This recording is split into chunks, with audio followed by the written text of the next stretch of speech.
Welcome to Flat Earth Debate Uncut and After Show. I'm your host Nathan Oakley, and if you are new to this channel, or you've not done so already, then be sure to subscribe, hit the bell notification icon and join button if you'd like to become a Nathan Oakley 1980 channel member and keep up to date with the Flat Earth Debate. If you would like to support the channel, there is a super chat that runs alongside each of these shows while they premiere, and there's also a PayPal, Patreon and crypto link in the info box below the video. Also, below this video, you can get £50 for swapping your UK electricity supplier to Octopus Energy. Speaking of Patreon, I'm going to do a quick shout out to all of you who do support me on Patreon. So, a very quick shout out of thanks and appreciation to Michael Kahn, Patrick Gunnels, Banter, Will Brax, Mel B. Styles, Troy Shuker, Bose Nail, Joseph Pizarro, Samson, Maris, Mobile Max 777, Neo the One, Lost Cat FE, Rob W, Open Minded, Reese Pound, Del West Watson, Mike, Muted, Dick Earth Skeptic, NA Literalist, Maria Neelands, Unbelievable Productions, Blue Ridge Ranger, Rob H, The Real Gabster, Wind Rider, Liam Nedrick Jr., Abraham Mohammed, Naibai, Adrian Quintana, Skeptic936, Life is Short, Fireball X, TheFlatEarthChannel.com, Texas Mike, Edwin Johnson, Kirsten Smith, and David Wayne Foster. So another massive thank you to all of you for supporting me on Patreon. Now I'll hand over to whoever is in Google and Discord so you can enjoy their conversation while I set up for today's live show. It's very sickening. I got in trouble. I went out because I was yelling over I don't know if I didn't listen to the end part there, but I was yelling to mute his dumbass. And then when I went into the chat, he was just spreading his garbage in the chat. I called him a liar, where I just said that's not helping, and he didn't hear anything. He didn't even know what was going on. Then I said, "What? Calling a liar?" And then a globe mod muted me. So that was the end of me. That's all I did was call him a liar. Okay. So anyway, yeah, and this chat in here gets controlled way too much by globe mods. And I'm not putting the server down. And I think he took me wrong last time about this, but there's globe mods in here that just do as they please. I talked to Righteous briefly about that, but he just kind of stood up for him and said, "Well, are they really doing as they please, or are they just enforcing the rules?" And I said, "Well, they're doing as they please, because that's what they do." Okay.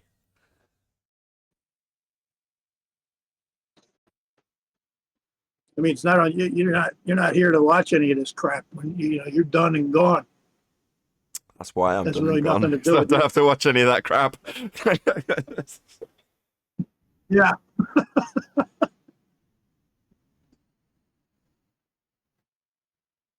So, was the end result Cumuvirus done? Is he done? Is he marked? No. Oh God!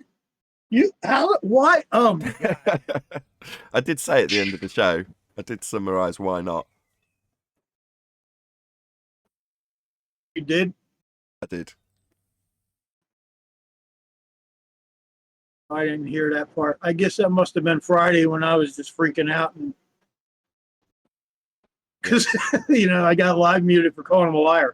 Yep, that's it. Meanwhile, he was on here for an hour, just lying his ass off. Maybe. I can't comment. I can only comment on what I saw, and I did label it as lies, and then later justify his lies as cognitive dissonance. Who's that? The aliens? In the beginning, from the beginning, right, when he said he could get R from walking away from Polaris, he switched that argument to finding the radius of a circle. And he was acting all kinds of innocent, saying, "Well, how else am I going to find the radius of a circle?" Acting like you asked him to find the radius of a circle.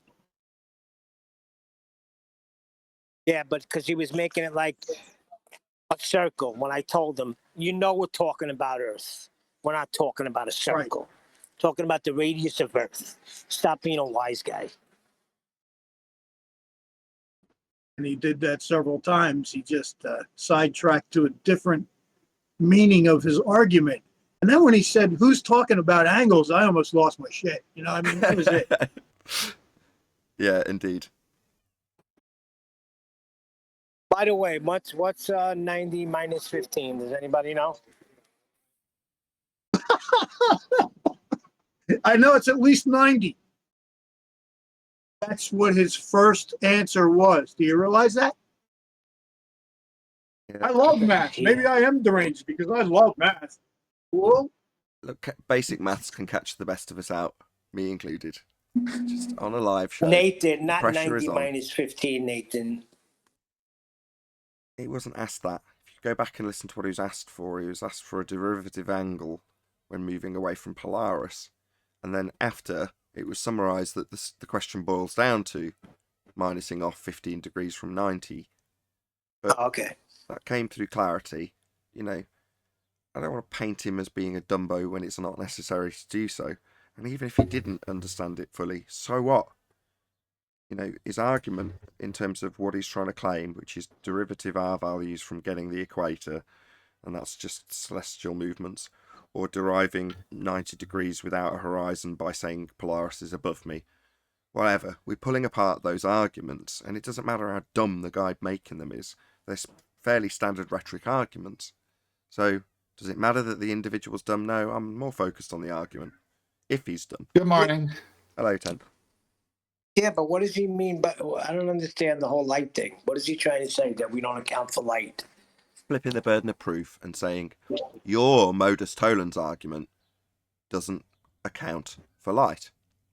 Now, there's two ways you can take that apart. One, the modus tollens is based on a physical assertion of geometry, Earth, curve, getting in the way with its physicality. That's your geometry, your geometric assertion. The fact that it doesn't include light is because your model doesn't include light. Now, if they take that and go, well, no, it does, we include refraction in our Earth curve calculators.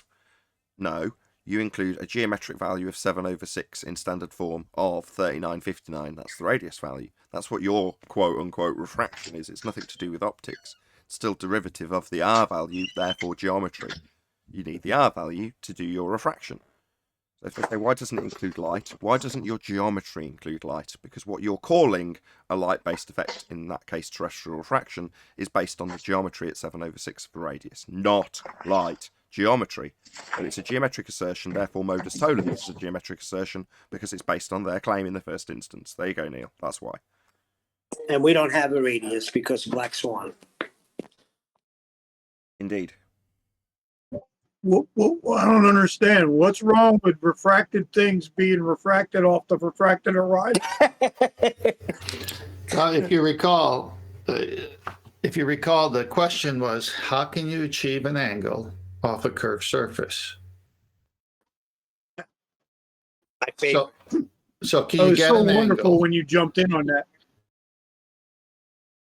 Well, it's a basic question. If they can show us how you can get an angle for triangulation or anything that they've done in the past, not stuff they make up as they go, but if they can cite and show us how you can achieve an angle with one curved line and one straight line, I'd like to see that. I just haven't been able to find it. Me too. I want to see it. So that was the basic question. All the other stuff was nonsense. So if he says, well, you can't get an angle with a curved surface, then we say, welcome to flat Earth. I mean, that's basically it. Doesn't matter how But far you can instead, he see. says, Go on. but instead he says, who's talking about angles? How'd you get angles? Yeah, He just, that was funny. He's a liar. He's No, a he liar. could. He's a They're moron. so they're. I wouldn't get that far sometimes with people. I mean, if they're lying, they're lying, and it'll make itself prevalent as they keep doing it. But sometimes they're so into that cognitive dissonance that they actually believe what they're saying. Yeah, even when it's contradictory, that's what cognitive dissonance is. So it's easy to ascribe malice and therefore lies, and I did initially, but mainly because I'm a little bit hot-blooded about Rumpus lying through his back teeth, knowingly, but for 3 years.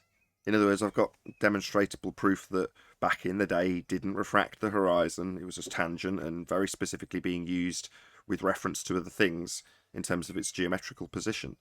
Well, now we're into the it's all refracted argument, making him a liar if he claims that he did that back then. Well, he has on multiple occasions, and that pisses me off. But taking it out on a cum virus when it's undoubtedly cognitive dissonance, which is exactly as it's just been described by 10th Man, would be a reason to not just say never return, which is what I initially said to him. Can't do that to your little pet, Nathan. And God I agree. forbid. How long has he had cognitive dissonance? I mean, isn't there a point where you got to get over that? No, Like, the isn't this question years is, how in the long has running? he been? Hold Well, on. The I'll ask question you is, how long has he been Nathan's pet? How easy was your paradigm shift from a world of infinitely expanding, infinitely increasing nothingness to an enclosed world where there are more likely than not limitations, and the former expanding nothingness doesn't exist anymore?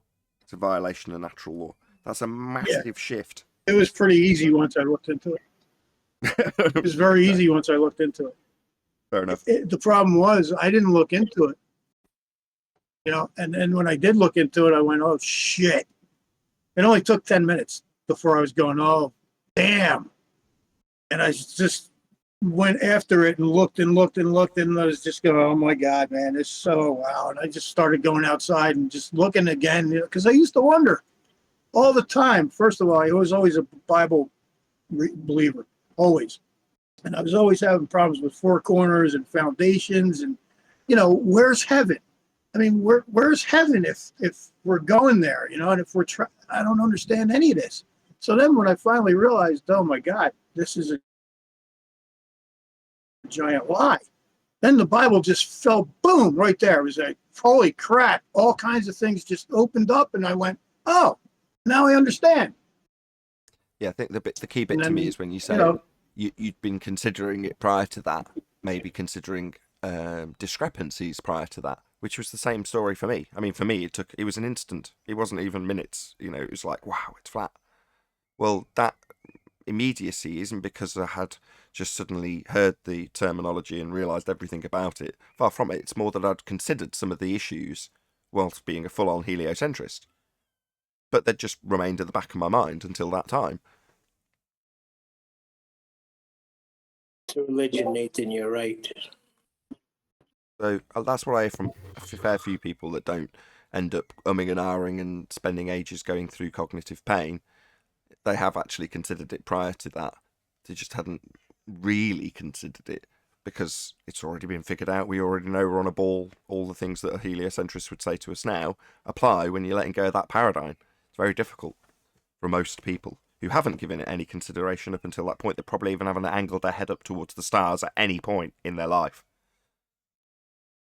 Hey, Nathan, I got one quick image before the show starts. Really? Okay. Master B. Okay, it's up. All right, yeah, so here's a circle, not a sphere. Here's a circle, and you can see the radius, central angle being achieved by it, and a line all the way through. There's a diameter, and then you've got a chord and a secant, and then you got the tangent on the surface that creates that 90. And so in order for an angle to be achieved on that surface, you need another straight line. And if you have a circle and that is your other line, it's not straight, so you can't achieve the angle. So if you see the chord, if you were to take the chord and go through the Earth, it could meet, but that's not how they use the sextant. It has to be off the surface. Of course, they play their trick and say, well, we go to the center of the Earth and get our angles, which is, thank you, admission that you need two straight lines. So even if they do that, it's over, because they have to admit they have to go to the center to get the two straight lines. But the guy observing the star is not in the center. He's on the surface. And he's got to deal with a curved line. Yeah, it's always going to start regardless. You just answered the question. You just answered the question I was going to ask you. What was the about question? The sextant. Thank you. What was the question? I was going to ask him if there was a math way that they're using the sextant to cut the curve, and go through it with that cord and get that math and do all that crappy shit on the boat. You know what I mean? Are they doing that? Because I'm figuring no, they're not. And I just wanted to make sure by asking that. Fair enough. By asking.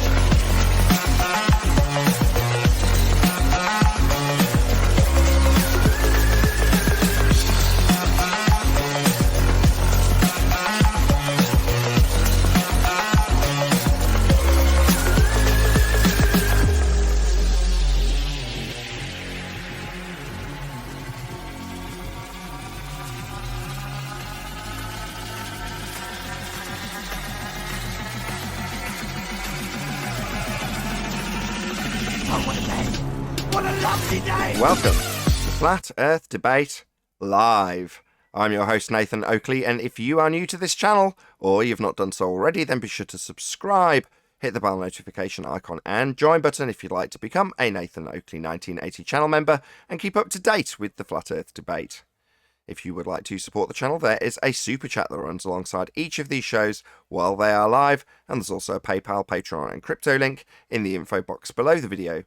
Also, below this video, you can get £50 for swapping your UK electricity supplier to Octopus Energy. Most importantly, if you'd like to join the discussion, simply mute the page you are currently watching, then click the link in the info box below this video to join the panel and express your views on the nature of Earth. If you do join, please don't swear. If you do, you'll be ejected, and if you are, please don't try to rejoin the stream using sock accounts. You'll be warmly welcome back on the next stream. Please also share the show on social media. Sharing the show obviously increases the live audience, but this in turn increases the chances of a more diverse panel, so please share the show on Facebook and Twitter. One last time, if you're new to the channel or you've not done so already, then be sure to subscribe, hit the bell notification icon and join button to keep up to date with the Flat Earth Debate. Now, we are joined by Neil, Sleeping Warrior, who's that trying to join Chocolate saying, 10th Man, the Adam Meakin, Brian's Logic, and a whole bunch of people in Discord. So welcome, one and all. Good morning, all. Hello. Good morning. Good morning. Hello. Good afternoon, everyone. Good Mr. afternoon, Meakin. good morning, good evening, All right. wherever you may be. This show does have a public chant, so if you are watching live, you can actually chat. It's normally members only, but not today. So feel free to chat away. I might bring it up if there's any interesting discussions that go on in the public live stream chat. Any evidence of a physical geometric sphere edge horizon, formerly known as Earth curvature? Only in the maths. Agreed. Only it's a calculation, not a measurement. They don't like being told that either. It's a really sharp weapon. Don't underestimate the significance of telling them that they calculate the Earth curve. They don't demonstrate it by measurement because they don't understand the difference between calculation and measurement. Any So evidence? how was that allowed to get by so fast? It took a while for us to Where is spot that it. allowed? Where is that allowed? We had that with Out here. Alberuni. Yeah. It's a good point. If they'll say, no, but I measure the angle, but they do measure the dip angle, but everything else is then just calculated from presupposition. Yeah, but why were they allowed to get away with that? That's what I'm saying. If it's a calculation and you never see the curve, Paul, how come nobody said anything? Paul, can you pop yourself on mute? Because it's locally flat, Neil. Wait, I did. What's today? Is today always refracted day, or is it's never refracted day? What day is today? It's I forget. past both of those It days. depends. It's now claim it was a necessity and a proof of the physical geometric sphere edge horizon, formerly known as Earth curve, and then lie about it being refracted now that the black swan has come into existence. That's the position now. I just want to echo those words. If they calculate the Rayleigh criterion as though it's a sphere, you can backwards engineer, you can backwards calculate what the Earth might be if it were a sphere of a given size. If you apply the Rayleigh calculation, I've challenged Professor Phil Bell, I call him Phil. I've challenged him to show us two graphs, one that demonstrates the removal. See, when Rumpus does his orthographic drawing, right, he'll imply that you can see Paris from New York, no matter how far away it is, no matter how small it is. And because you can see it as a straight line. But what he'll never do is take off the Rayleigh criterion. But if he did take off the Rayleigh criterion from that orthographic drawing, then there would be obstruction from the bottom up. And that obstruction just so happens to match the same rates as the hidden value on the geometric curve. You can draw two lines on a graph that shows the exponential curve that is, or the exponential amount of hidden that is caused by the application of the Rayleigh criterion against the amount of hidden that is caused by the Earth curve. And they're almost identical. That's why that's what they've done. They've backwards calculated it. Hopefully we can see Flatzoid on the show, because I need to give him slight apology, because I criticised, or not criticised, demeaned his focus on Katz's description of the angle coming back from the bottom of the boat or target in the distance to the observer. So the angle gets wider from the target to the observer. Absurd. A way of getting around the fact that if you held up a protractor to the target and had 0 being the marked point where you can't see anything, exampled by, just as one example, a propeller in the water. What's the angle to the propeller? 0. You can't see it. Well, what about just above the water? Can you see? Yes, you can. So the starting point is the water. That's where your 0 angle begins, and then you work up from there. Well, the bottom is the most limited part of that angle. Well, that's going to be where the diffraction limit kicks in first, because it's the most limited angle. Now, they have to deny that and even lie about it, as Katz has done. What's the word that Anthony would use in this circumstance? Not lying. My bad. Intellectual dishonesty. That needs a heavy dose of intellect. If you then add the atmospheric condition that we observe on people like Rhetoric's videos or Tim Osmond's videos or anybody that does observations at the distant turning torso, you can see that things get squashed at the bottom side. Don't know why they do it, but they do it. We can demonstrate it with all of the evidence that anybody has ever taken ever of the horizon. Things appear to get squashed. We would call that convergence with the horizon because it's the convergent point and it's a function of reducing the angle. But they've got no explanation for this. And if you blur out that obstruct or that compression, if you blur it out because the reduction of the angle coincides with the compression, it does appear to be curve. It does appear to be, well, where's the beach? Well, the beach is there. It's just being squashed and you can't resolve it because it's too small. That's how they've done it. That is the backwards engineering of the maths.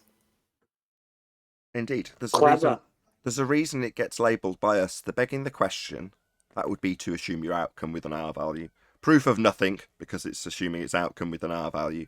Perspective hijacking, because the basic geometric values correspond with the Rayleigh criterion. Well, correlation isn't necessarily causation. You can't say that they have backwards engineered it.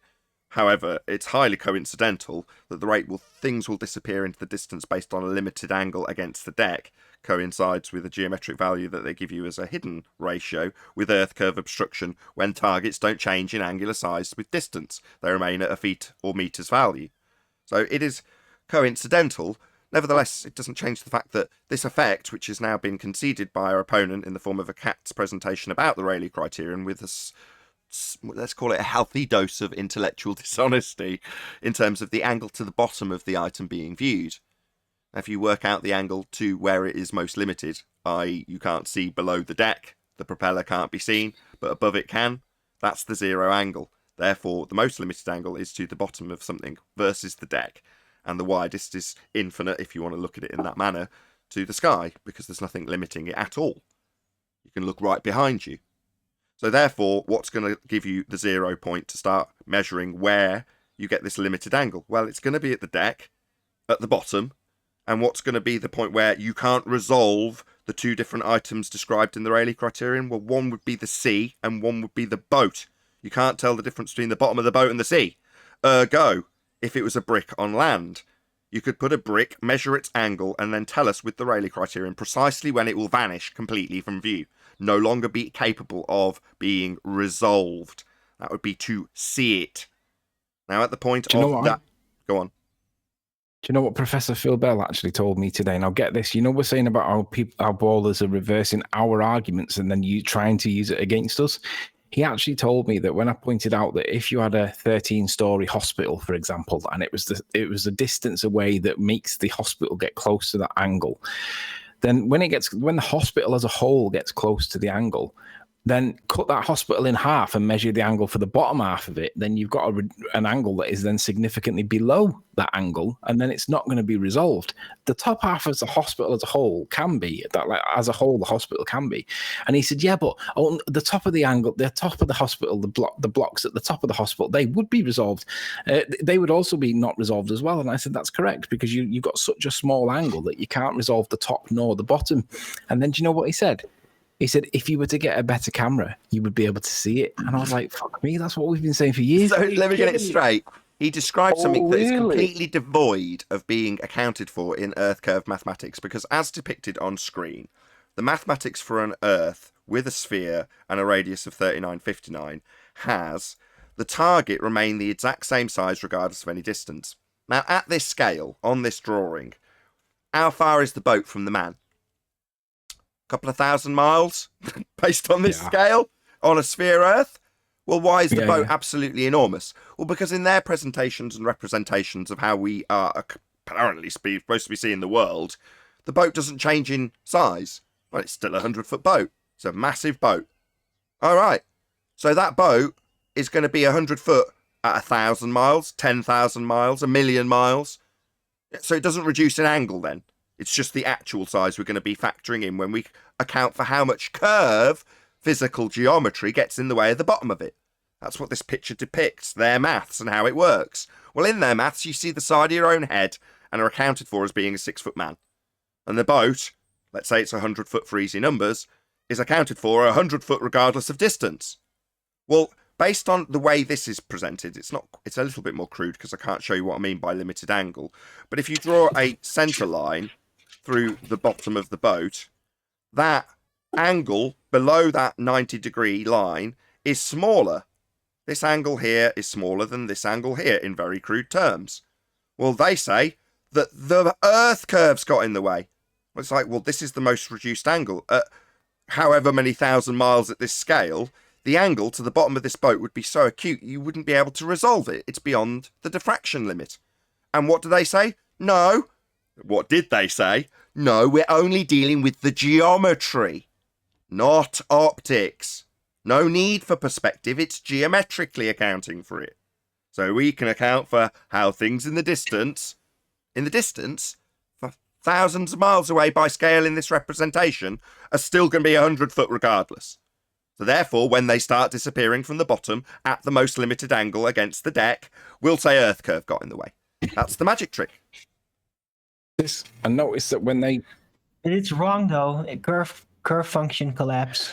notice when they Nathan said that they never reduce the size of the ship no matter how far away it gets. That's because if you were to look where it was important, where the angle is created at the lens, once that angle gets below the number that's required, then that boat then can't be resolved. But they put that down to Earth curve, but they never depict it in their imagery like that. They always show the boats being the same size, and even if they do, they never focus on the angle. They always focus on like the Earth curve. So they're just completely brainwashing you. It's interesting because I remember back in 2019 that they were getting P900s and P1000s. And people like Sean Hawkins was all behind this. Not that his opinion has any weight on any side of this argument, but you had many of the ballers joining in with him and others, right? When videos of them, what they did, they were taking videos from low elevations, right? In the southern, south of the equator, right, where you have in Western Australia and Hawaii and places, we have tsunami wave shoaling, which causes a welling up, like a welling up of water due to the steep topography underneath the water. It causes the incoming tide and even the outgoing tide to cause a lift of water. But what they'll do is they wait for the incoming tide for this water to hit the topography and then lift. That's basically what it does. Tsunami wave shoaling, it lifts the water. So they end up with an actual blockage, right? An actual blockage, right? So they're looking at a ship in the distance, and the mean height, let's say, of the water is actually above their center lens of their camera. So they're seeing a ship in the distance that has changed in angular size, and they're showing this wave, right, the tsunami wave shoaling, actually blocking half of the ship. And as the ship moves away, it appears to disappear behind the wave, right, because it's changing in angular size. But and they were using P900s and P1000s, and the ship is only like a couple of miles away. Like you could see it. Like the P1000 could zoom. You could see what the guys are eating for lunch on the thing if they wanted with the P1000. And what was their claim? See, even with a P1000, right, you can do max zoom and you'll never be able to see the ship once it goes over the horizon. And now Phil Bell is claiming that if you had a good enough one, you could zoom to it. That was their actual argument. Only go back to 2019, that was their argument. That's what they were doing. That doesn't sound like Earth curve, does it? I was going to say, that's not Earth curve then. Zoom and it comes back. What about it being behind Earth curve? Oh, right, it's optics now. Obviously, it's our argument from 3 years ago that was called perspective, right? Exactly. Wait, I think we've discussed Welcome this to the party, Phil Bell. in the past, guys. We quoted last week Panda Boat. That shows the compression how the same bands obtain a relatively smaller angular size the lower down the boat they are. It's also been demonstrated on some hotel buildings where the balconies become thinner and smaller and then disappear into nothing before not seeing the bottom of the building. But we've compared the width of the balconies at distance, and you can see that compression and reduction in angular size on the same building as it goes to the bottom as well. Yeah, that was Red Pill Philosophy. I remember that coming out. Yeah. So it's odd that they're now, once again, kind of reverse citing it, as you said, Nathan. It's odd we're covering the old ground with them kind of half accepting it, but half denying it, or trying to paint it as useful as supporting their argument, I think, more than... Yes, that's what they're doing. As if and it's failing. They're admitting the knowledge of it, aren't they? It's a bit like what we accused Katz of last week. They're admitting the knowledge of it and then hand-waving it as if just because they've given a good description, it means it's no longer valid and not relevant, so we can ignore it again. It's not destroying their argument. It's very strange. Yeah, it was better when they were hand-waving it. Think of the irony that for years we've been calling this calculator of theirs the proof of nothing, beggar the question, perspective hijacking, which is, I think, the most important point on this one. And they themselves would tell us, yeah, you guys are using perspective. That's some nonsense that you guys are making up. Fast forward to 2021, and now you're telling us about perspective, reminding us of... You're breaking up. Perspective hijacking. You're breaking up a bit, Chocolate, but we got the general gist. Oh, I'm sorry. That works. Move on. Can you guys hear me, by the way? We can. We can't Sleeping Warrior. I muted him because of his incessant clicking on his mouse with his mic open. All right, sorry. That's okay. Yeah, I just wanted to take note that Simon Dan is in chat, and he says he can't come in the panel because Neil deGrasse Tyson said so. What? Wow. Just look at Really? He's the boss, I told you. Oh. We'll have a look. What, smoking the grass didn't give you permission to come on here and defend your, reference frames? Can we not dwell too long on Dan's sarcasm about Neil deGrasse Tyson? Yep. Let's cover a couple of Simon Dan topics, as it's chronologically correct. Any evidence of axial rotation of the Earth-based variety? No, you've Other had than your reference frames being ruined. I was going to say you've had your reference frames ruined, Nathan, so no. I think rotisserie chicken is valid at this point. The Earth-based variety. There is a positive assertion that two reference frames, inertial and non-inertial Coriolis deviation, proves we spin. That's the claim. Obviously, you and your reference frames have been ruined, fundies. Go ask Simon Dan. So you're saying I can't wing it with chicken? No, you can't. I like the rotisserie comment there, Tent. Any evidence of a self-perpetuating molten iron core at the centre of a presupposed spherical Earth? That's the heat source for the chicken. I'm going to relay a complaint. Doesn't the Black Swan debunk that? Yes.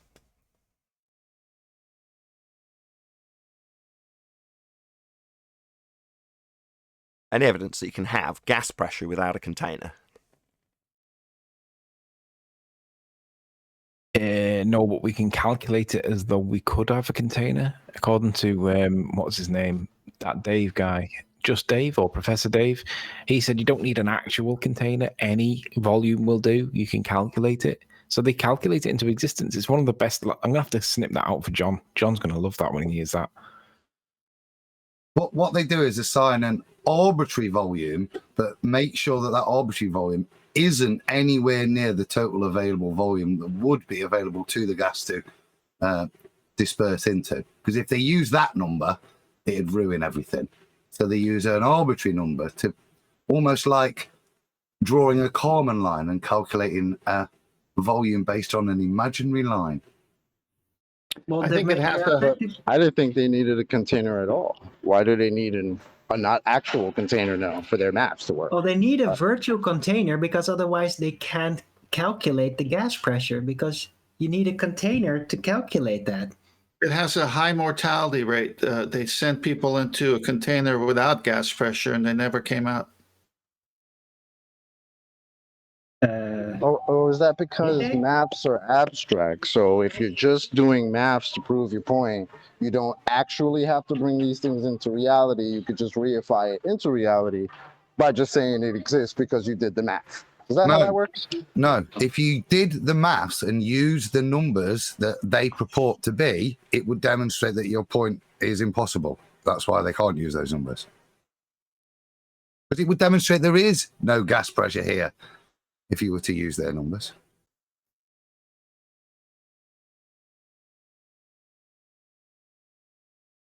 Any Now, evidence? you can't calculate gas pressure unless you have a container. Yeah, it's the And V. if you're going to assume there isn't a container, you still need a virtual container in order to calculate the gas pressure, right? There's no escaping from this. Yes, it's the V. Volume. Their volume is a vast space called space. The observable universe, is, what is it? What does it come out to be? Oh, ridiculous. Volume 3.566 times 10 to the 80 meters cubed. So that's the number they should be making available for the gas to escape into, but they don't. But if they did, it would disprove their point, wouldn't it? How do they have a volume again? They have the volume of space. That's the volume. The availability of volume would be the space the gas can fill. And their space is even called space because they're laughing at you, fundies. The space that the gas would occupy is called space. That's your V to calculate entropy increase. 3.566 times 10 to the power of 80. That's big, meters cubed. I thought it was 3.58. Maybe it's shrunk a bit. Just a smidgen.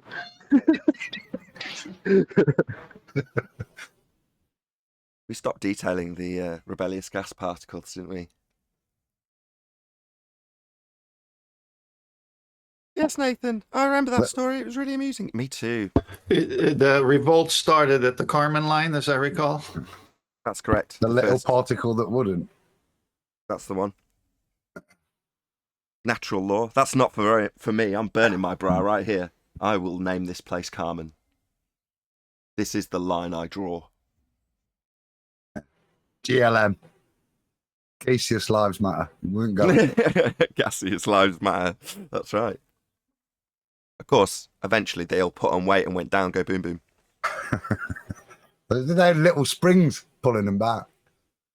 Something like They made a movie about it. They call it Kármán's line. that. Right. He's right here in San Diego. Too old for you guys? Probably.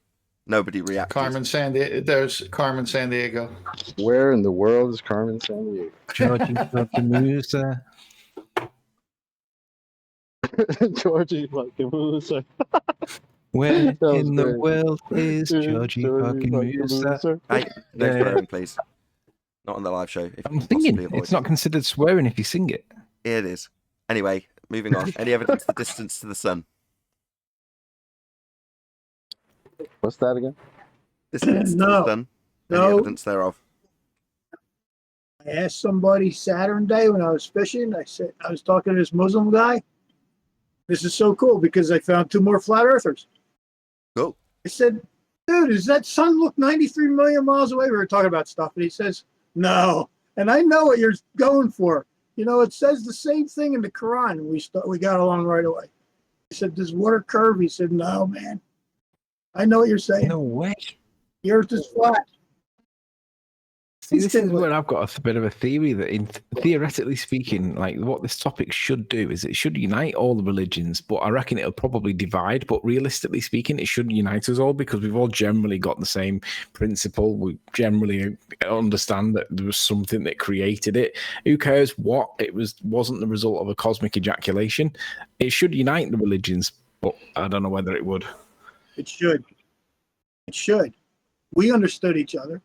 He said, in the so-called Old Testament, when we talked about the firmament, and he says, yeah, it says the same thing in the Quran. And then he says to me, it's the same God, right? And I said, of course. They just make these different religions to make us fight. And he said, yeah, I have no... Well, I got news for you. It's not the same God. They plagiarized the Old Testament, so that's why he said it. Allah be praised. The moon god. The moon god. I think you'll find. Oh, I was talking to him on Saturn Day. You'll find the New Testament's just a plagiarization of the Quran, and Jesus was merely a prophet. That's what they say, but They? you'll be held accountable for it. They? Get out, you racist bastard. Well, you can make up stuff. I can make up stuff. Anyone can make up stuff. How dare you And call if you them calculate they? it, it becomes true. There you go. Now you're a baller. Yeah. I want to make up horizons that are defined as things you see, but you actually don't have ones that you see. It's great. That's a religion. Right, appreciation of an aspect of your reality, that would be that it's flat. That's not a religion. Now, worshipping the sun as being at the center of your world, that's a religion. Indeed. Heliocentrism, that's a religion. An appreciation of an And when aspect, they don't that's not. agree with that, when you ask them, what's the name of your little model? Heliocentrism? Who's Helios? Thanks. When we were in Amsterdam at the train station, it's quite interesting what Tony's saying. It's flat Earth is quite unifying in that. There was a group of Dutch guys that had come up, and I think half of them were Muslim and half weren't. And they were very cocky on their science. And when I found out they're Muslim, I went, oh, so I did quote Surah 15:19, which I'll read to you. And the earth we have spread out and placed therein firm hills and caused each seemingly to grow therein. Another one, 20:53. He who has made for you the earth like a carpet spread out has enabled you to go about therein by roads and channels. And then the last one, yea, he has made for you the earth like a carpet spread out and made for your roads and channels therein in order to find guidance. And there's a number of stuff about the earth and that, all constantly in unequivocal terms describing the earth and the skies as flat, the skies like a carpet. It describes when Jesus returns in the Quran how the skies will unroll like a rug. There's much unity if you just read the texts and see the message that God gives both sets of people. Why would I look at the Quran for that? Why not? Why not?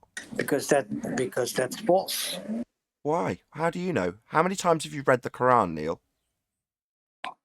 I've read enough of it. I didn't read the whole thing through like the Bible, but So how you many haven't- times have you read the Quran? so you haven't and compared even- it with the scriptures? So you haven't I even have. read it? Yes, I have. It doesn't even flow. What's the last It testament doesn't even called? flow like the Bible. Oh, What's I the don't last- know like the Bible. Come on, what's- Nathan. What's the last I don't testament know of the like I Quran? know the Bible. You won't let me ask. What's the last testament called? I don't know like I know the Bible. You haven't But read I've it. read enough of it to know that you see, this man was raised by Catholics and Jews, and he got mixed up somewhere. It's a conglomeration of everything. It's so mixed up. Exactly. There's a guy who speaks and reads Arabic. He's got a channel. His name is Christian Prince. He debates them like you, Nathan, just like you do, Flat Earth and Ballers. He says, I only want to talk to Muslims. Come on the show. He's got debate after debate after debate, and he just goes right to the Arabic. And Muslims are converting, and they're leaving Islam because he's showing them what it says and how ridiculous it is. Showing that he's showing My that point really wasn't to attack another religion. It was to say, I think if we look at all the religions and we look closely and just analyze what the text says, I don't know any other than maybe Tom Cruise's Scientism that purports space as they say it. Most of them describe it as a flat, whether that's Vedic, Old Norse, Islam, Buddhism, or even Christianity. Well, don't the Mormons have space too? They get a planet, don't they? I think would I be right in saying, Meekin, your point was that it unifies the religions rather than divides any particular ones? Yeah, it's certainly, like I said, when we was in Amsterdam, the fact that these guys were Muslim was a strength to me in terms of discussing the flat earth message, because I knew within their scripture that it states just as firmly as it does in ours. I don't need to correct them. I'm just happy to use and show them those bits in the Quran, which they accepted and really did chew on. I would agree with Adam on that one point. Yes.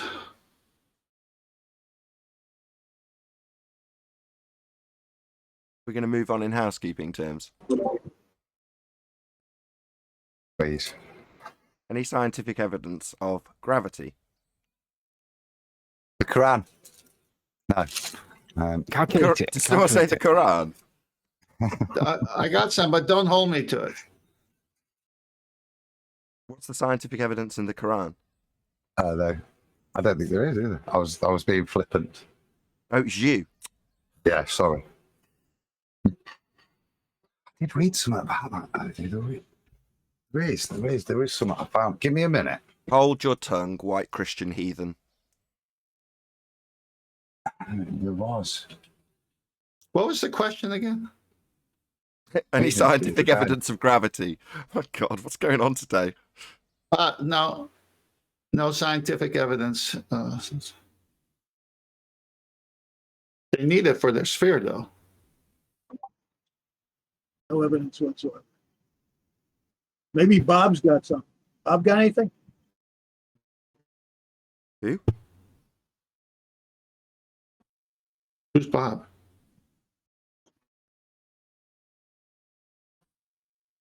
I don't know what you're talking Plum about. Bob. I get you. Nice one. You can't just throw it out there and leave massive pauses. Plum Bob. He knows.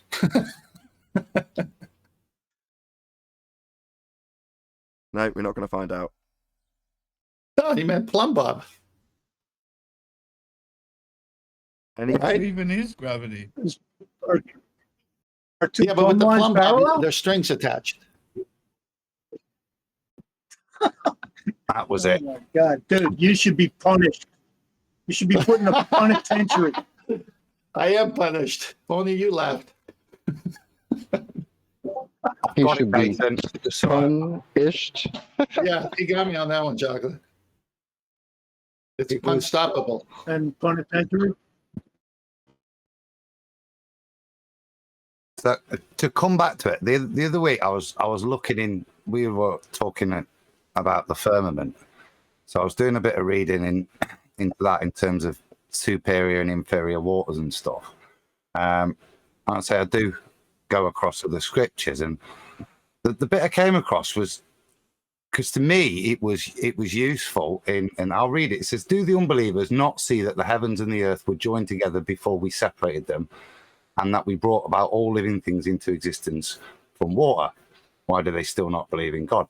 And it goes into this separation, but they were kind of claiming that, and this is just, you see, just as much dodgy scientism and trying to force scripture into the heliocentric, but they were kind of trying to claim that this was the big bang, and then the collapse of it. So only bullshitly put in, like you would see gravity put in to ours. But again, a really nice thing about creation there that shares the same thing as the Bible. And say for me, often stuff like this adds a little bit more detail. Any single viable hypothesis from any of the fields of astronomy, cosmology, or astrophysics? Still waiting. No response from Dr. Becky.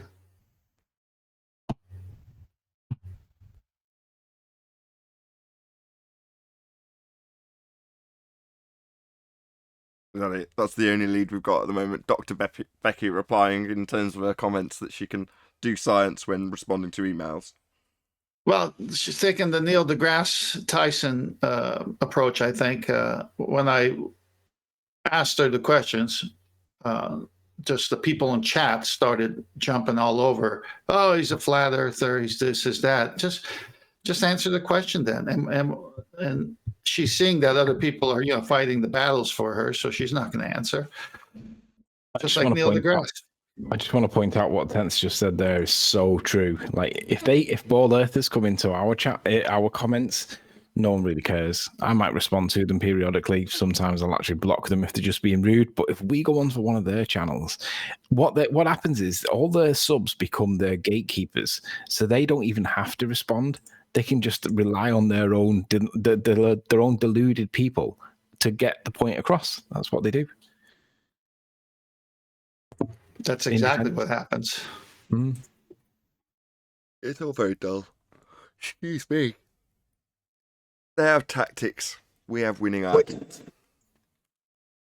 Which, by the way, since Nathan's joining, I was getting something done with my car, so I couldn't speak that much. But I would recommend that you check out that Muslim guy, 10th Man posted. I don't know if he posted it. I'll post it later. Master B, but that was really good. You got to listen to it. Yeah, he's got lots of debate. Christian Prince. Unreal. It brought. I'm telling you, at the end of it, it brought tears to my eye. Okay. But Good to it's know. great because it dismisses a religion. No. He was ministering to a Muslim guy, and at the end of it, when he asked him if he wanted to accept Christ, the guy just said, "Yeah." And just the way it happened, just listen to the whole thing, it just made me emotional. And I was so glad that he didn't go into this whole repeat after me, Lord Jesus, I'm a sinner. Blah. He didn't have to do all of that. It was really good. I just recommend you listen to it. Just so you back know, to Flat Earth. You do appreciate that I'm a Rastafarian. I'm not a Muslim. That's why your channel is jamming. I mean, I could tell by the dreads, Oh, he just said that's why your channel is jamming. We're jamming. That's a Bob Marley song. Good one, Ten. Now everyone Chocolate likes. had a good one. Now everyone likes their donuts. What did Chocolate say? I missed it. Not with I chocolate. dread not repeat it. No, not with chocolate in. With jam in. Anyway. Come on, Nathan. Got to add some peanut butter with that. That's it. That's concluded the housekeeping. I don't think I missed it. Too much fun, huh? Now, let's get into these aliens, shall we? If housekeeping is over, why not deal with the aliens that the government has let out information that, yes. No, they can't come in because they refuse the vaccine. Are they vaccinated? Oh dear, very funny. Okay. I never knew anybody with the cove, but I already know somebody with the side effect from the vaccine. This isn't a discussion about vaccination, right? By the way, I just wanted to say that. That's all. Fascinating. Hold on, My I question. walked into Oh, Walmart. hold on. Let me set the tone. If we're going to talk about bloody aliens, let's set the tone. I want to ask a question of the panel, including Discord. I've just scrapped my way through, see if everyone's off mute. What I want to know is, from flatties, not necessarily from globeheads, based on your recognition that the Earth is flat, do you therefore discount, i.e. rule out, not allow in your paradigm, the notion of aliens? Doesn't matter what form we're talking about in terms of aliens either. Just does it rule it out for you as a flat earther? Can I just get a round robin from everyone? Go ahead. Me, no. Pretty much, yeah. Hold on. Who said pretty much? Apprentice. Apprentice, thank you. Anybody else? No I'm extraterrestrial. just waiting for sniveling, That doesn't mean there's not cowardly extraterrestrial. dogs. Not two at a time. No extraterrestrials, I heard from Harp. Thank you very much. Anybody Right, else? but that doesn't mean no extra dimensionals. Wow, I can't get it out. All right, never mind. No extra-dimensional extraterrestrials, did you say? I said no extraterrestrials doesn't mean no extra dimensionals. Yeah, okay, quite the contrary to what I thought I heard. Glad you clarified. Anybody else got an opinion on this? While you're thinking about it, thanks to Flat Earther, who says, thanks again for destroying the spinning balls pseudoscience globe diarrhea. Thank you very much, Flat Earther, for the super chat. Really appreciate the support. I just want to get a couple more opinions. So far, we've got two. I would Go on. I would say we're not in a position to know either way. Okay. Anybody else? Say the little green men that we were taught about growing up has gone out the window, but potentially there could be other human beings on other lands that come and visit us. Yeah, I'm with that notion. Like the whole extraterrestrial. I mean, terrestrial just means land, right? Extra land that we don't know about. Okay. So technically, I stand corrected. Hold on. Hold on. Chocolate's leading this on. Just let Chocolate go, because he's leading this on to the next part of the conversation, which is perfect. Carry on. Yeah, I was just gonna say, to me, it doesn't negate the existence of something from somewhere else. It just might negate the original story of where these other people or things are coming from. But Correct. as far as the existence of them, that doesn't, because I can't validate that. You know what I mean? Chocolate, I get that all the time when I'm traveling and they say, "Where are you from?" I go, "California." So you think you're an alien? Who doesn't? You see how California's going. Okay, so we've got the segue. Jokes aside, so the segue being there's plenty of people who would assert that the amount of land that is accessible or claimed to be in existence may be less than the actual amount of land that is accessible. In other words, there might be more land, and therefore extra terra, and therefore an extraterrestrial could be the same as discovering somebody of a different colour on a different continent that you didn't know existed before, something that we can easily detail in our recent history, having had it happen according to the history books in the way that is described. And we also have the easy comparison when aliens are described as illegal aliens. That's precisely what they're describing, someone from a different territory that shouldn't be in that territory. Well, all of those descriptions point to, if the horizon is the limitation in terms of where you can go, as opposed to the sky and an infinite expanding sky vacuum, then there's every realistic possibility that there might be more people and more creatures. Well, there could be a creature that's like what they describe as a grey alien out there. There's nothing ruling that out. There might be that already here in the land that we already have. You know, that's not beyond the realms of possibility either. So, therefore, what they describe as aliens is, for me at least, very much within the realms of possibility. I'm not saying it's true. I'm saying you can't rule it out. And why not? But ultimately, their description comes from a sky vacuum. They have extraterrestrials coming from other terra firma, and other terra firma isn't land at the horizon. It's land out in the sky vacuum. So their aliens are very different to the aliens that I'm saying could potentially exist out towards the horizon, because we don't have an out towards the sky vacuum. And Nathan, I got something to say about that too. You know, it's weird that they even call it extraterrestrials, because why isn't it called extraplanetaries, or just why Terra and why extra Terra? Because extra Terra could literally just mean, roughly translated, more land, more Terra, more than understanding. I just said that. I just explained this 10 seconds ago.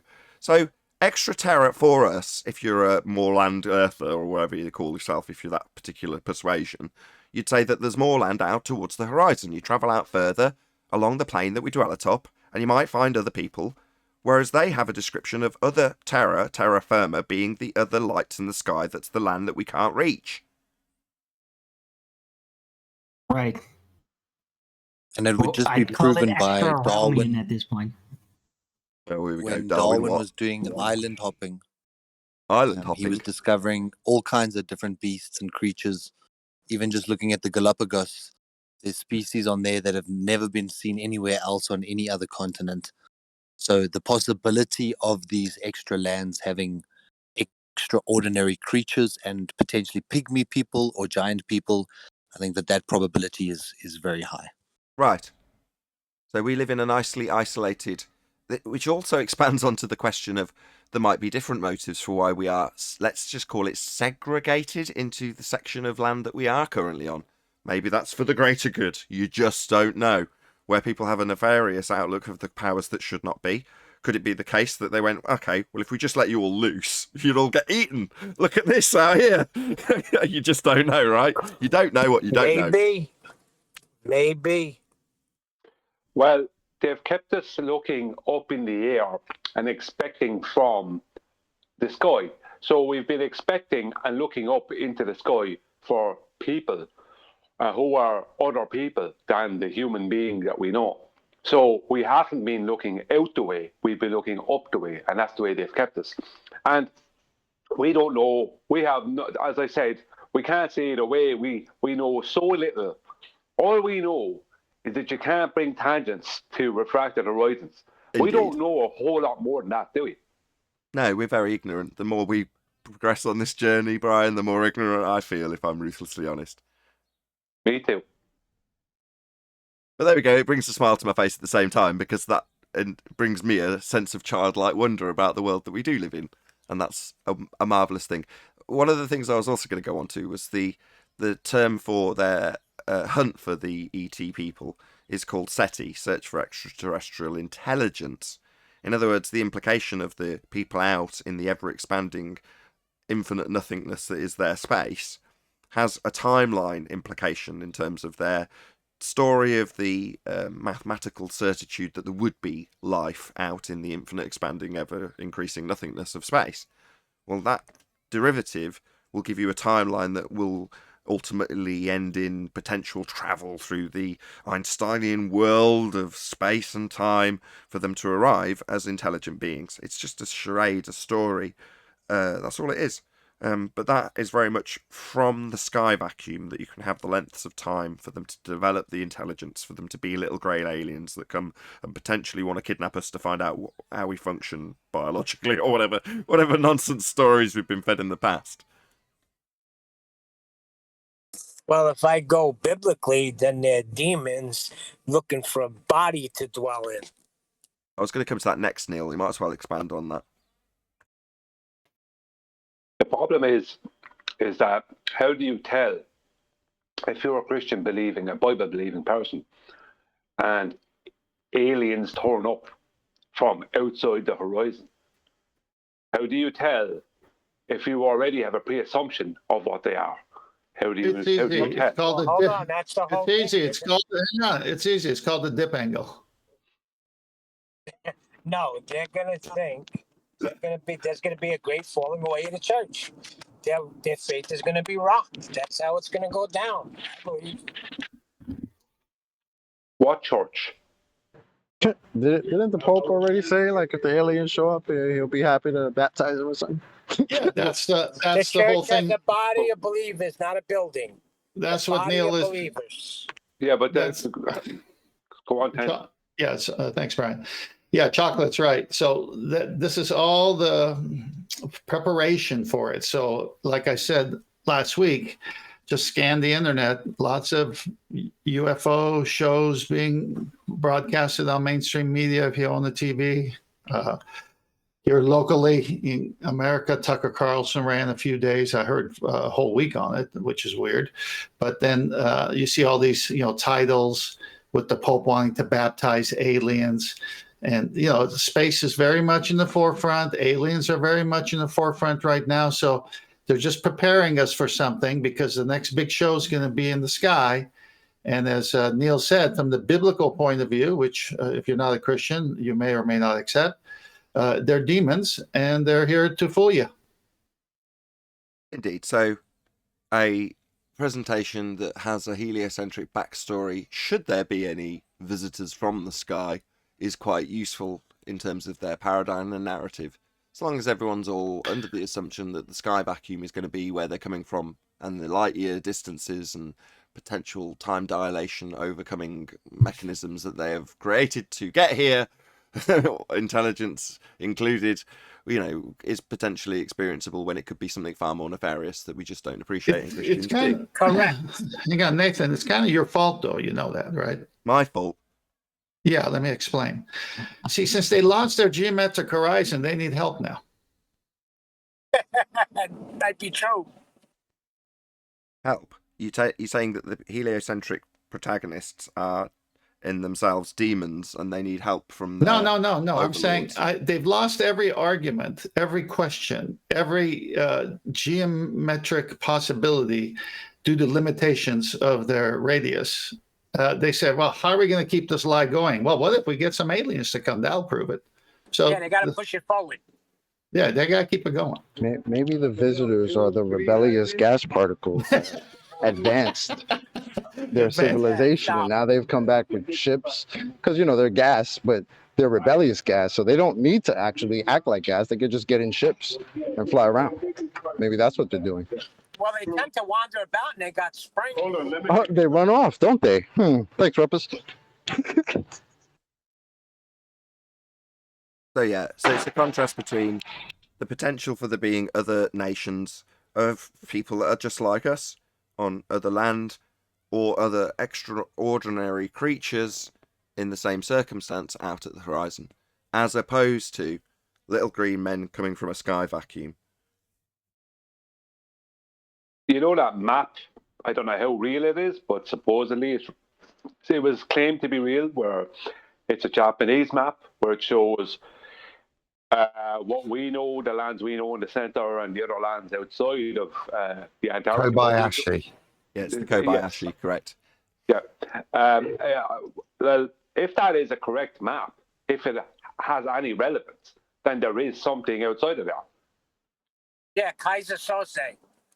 No, Kobayashi. So I've got one of the slides on this slideshow is the Kobayashi map next to the coronavirus, the depiction of it when it first came out. I was like, oh wow, they look very similar. I put them side by side.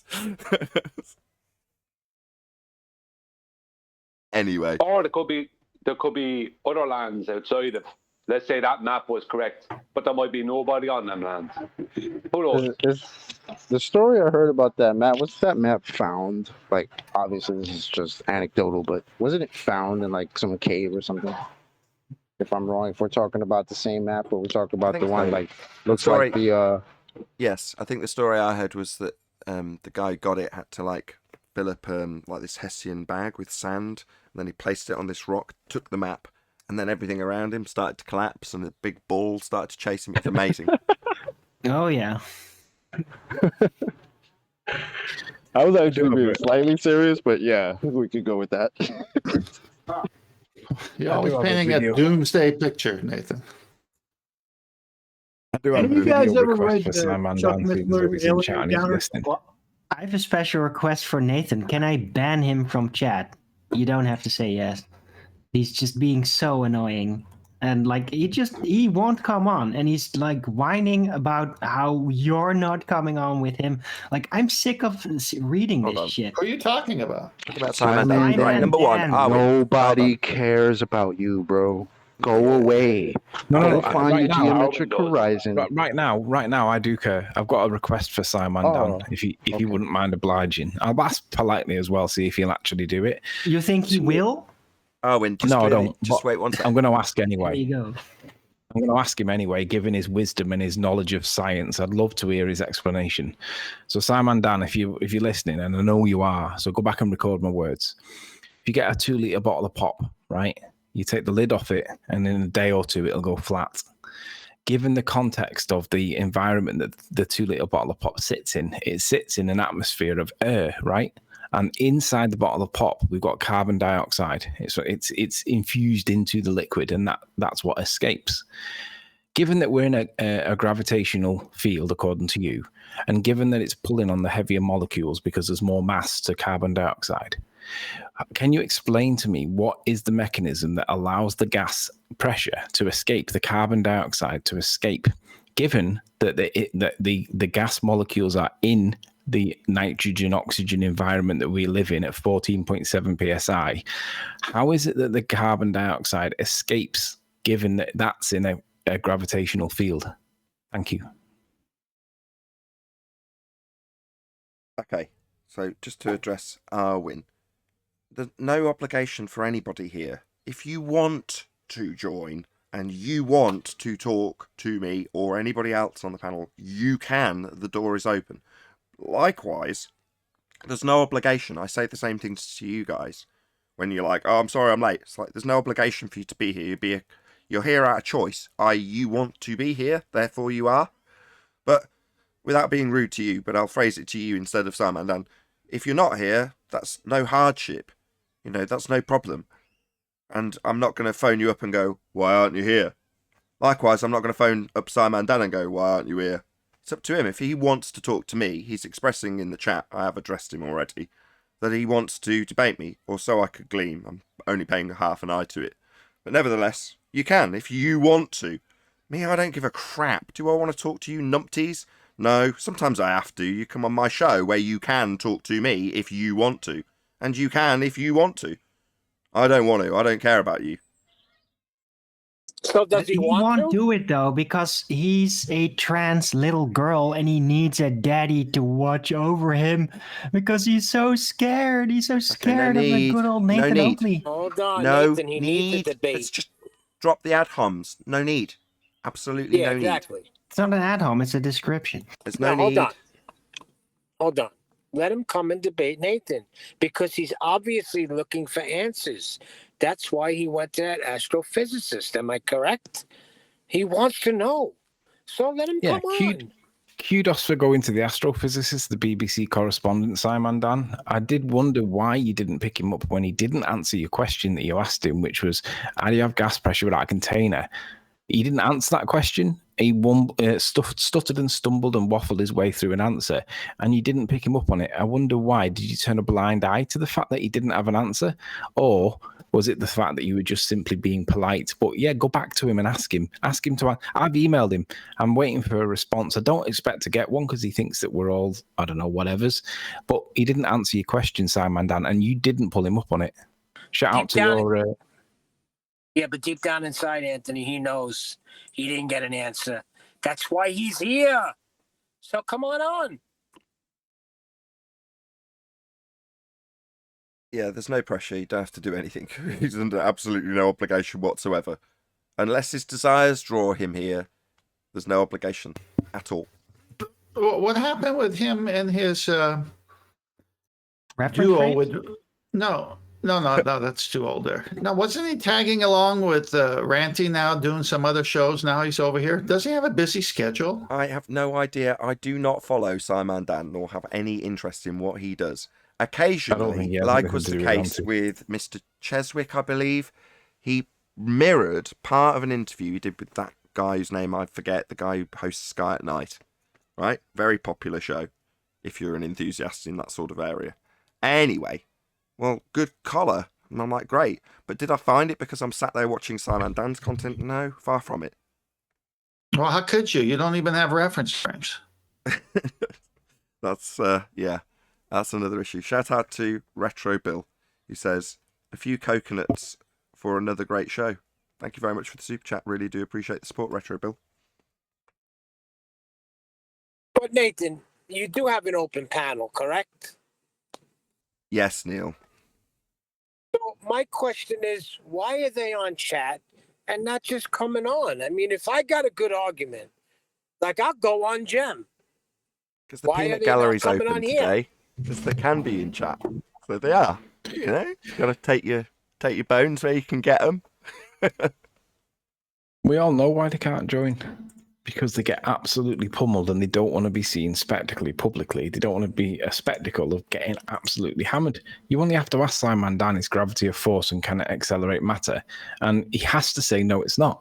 But he tells people in his own chats that it is a force. But when he comes on here, he has to admit that it's not. That's why he won't join. Literally, it's not a force. End quote, George Musa. You can think of it as a force, though. No, but it emerges a force. Thanks, Fight the Flat Earth. An emergent force. Yeah, but he might have... Yeah, I think he got onto something with that, you know? Even somebody as stupid and base as Fight the Flat Earth can at some point, by accident, actually get an interesting idea. With that, I'm going to say if you are watching this on either Nathan Oakley 1980 or Nathan Oakley Programming streams, then stay tuned, as there will be an after show to follow. Unfortunately, if you are watching this live, this is where we bid you farewell. So a huge, massive, enormous thank you to all of you. Smashed the super chat, liked, commented, shared, subscribed, or joined as a Nathan Oakley 1980 channel member. Once again, stay tuned if you're watching on a Premiering stream. I've been Nathan Oakley, and I'll see you all in the next video.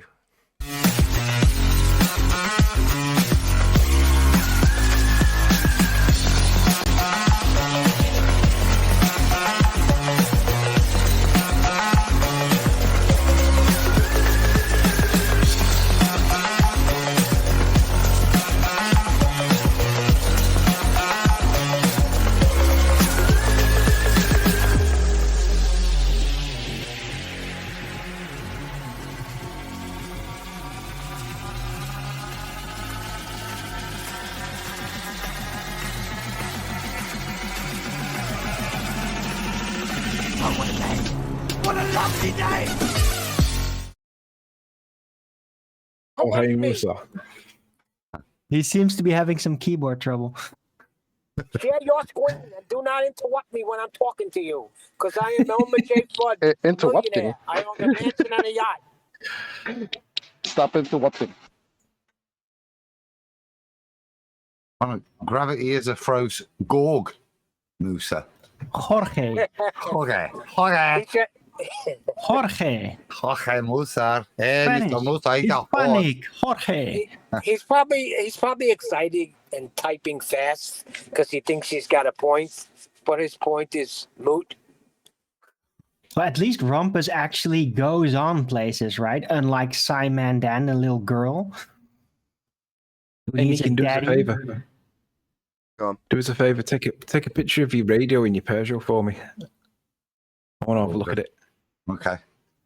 Send it me on Skype or WhatsApp or whatever next time you're out, because I'm looking at this particular head unit for my car.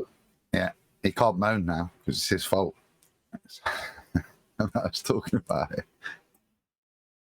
I guess got a quick question. Why does everybody, I'm not saying you, Adam, don't take it the wrong way, but I noticed everybody holds the Quran higher than the Bible when it came out after the Bible. I think you're missing. I don't think I said that. I'm not saying you. No. I'm not saying you. I said not. I think Muslims would hold the Quran Oh, higher. a lot of people. It's not a fair comparison. It's like the people who say that Aliens is better than Alien. It's obviously different. Aliens miles better. Yeah, How dare you get out?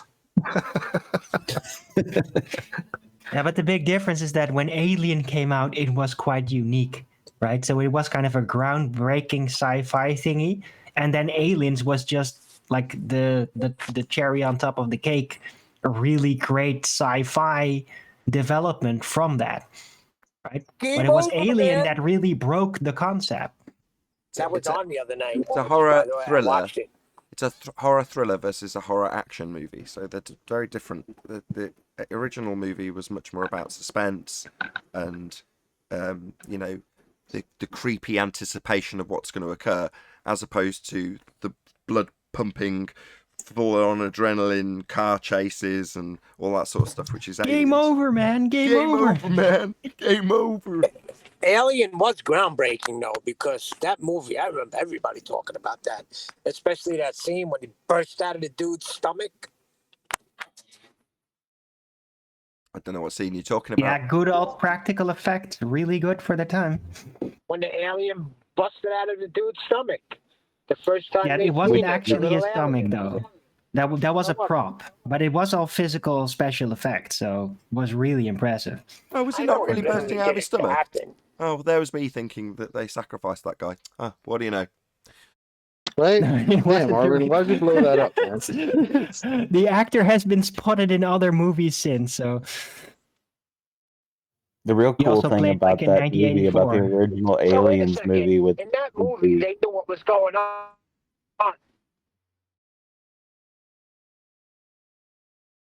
the But they cool knew what thing was about going that on, movie right? was that none of the actors were told what was going to happen in that scene. They were just told by the director to just act surprised, and no one filled them in that there was going to be squirt bombs loaded in the dude's shirt to splatter blood all over everybody, and so the original shock look you see in the movie is genuine. Yeah, but my question is, did they know about the aliens and they wanted to bring one back? So it was a surprise to the actors, that scene. That's fascinating. Yes, that's nice directing. I'm a big Aliens fan. great. I love all of those Aliens movies, and yeah, one of the tricks the director did on him on that first movie was to not tell him what was coming.